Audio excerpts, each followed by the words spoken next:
Now moving on to blush, I'm going to go in with my Amazonian Clay 12 Hour blush from Too Faced. No, not from Too Faced, it's from Tarte, and this one lasts a long time as well, and it's really pigmented, so you just need a little bit, but like I said, I go a bit of a heavy hand. To be honest, this doesn't have to be makeup for for festivals and stuff. You can probably wear this to like a special occasion where you need makeup to last all day. But these are just like these are my tips that I do when I go to festivals, because I find these are like the best techniques for it to stay all day. Finished all my powder products. Now you'll notice the reason why I use powder products. A lot of people tend to use cream products during the summertime.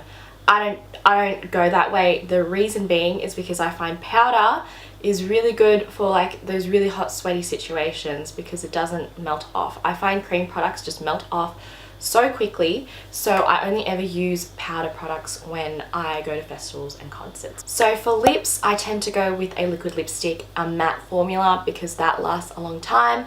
If I use a normal lipstick, or I guess like something that's a satin finish, it's just gonna come right off. So I prefer something you know, that lasts all day, because I don't like going to the bathrooms and reapplying my makeup. That's not something I want to do throughout the day, so I want everything to be just stuck on there. I do actually bring I do bring my lipstick with me, just in case I need to reapply, but most of the time I don't, so I'm just going to apply this.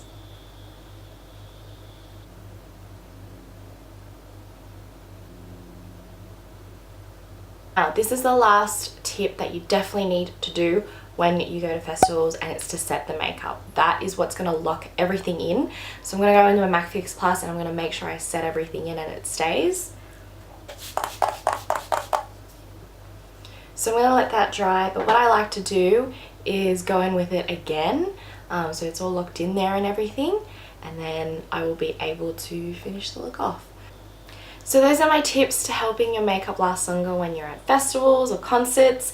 Hopefully you liked the finished look. I just added in some dots and things like that, so it looked more like a festival makeup look instead of me going to like a special occasion or something. So hopefully you guys enjoyed the video and found it really helpful. Don't forget to like and subscribe, and I'll see you guys in my next video. Bye!